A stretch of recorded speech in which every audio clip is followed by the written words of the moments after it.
So we have a template for you to use to make your content series template. So if you go to the shared drives under content creation and systems, and then right in here is the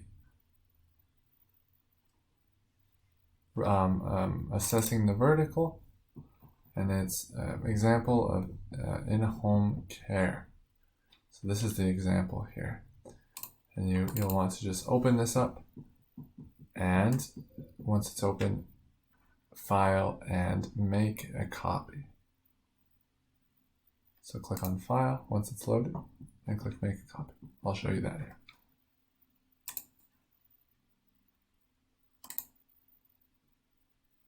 File,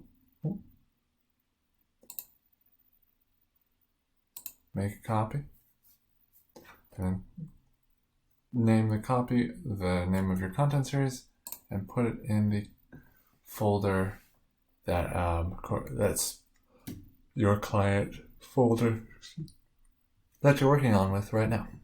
Okay.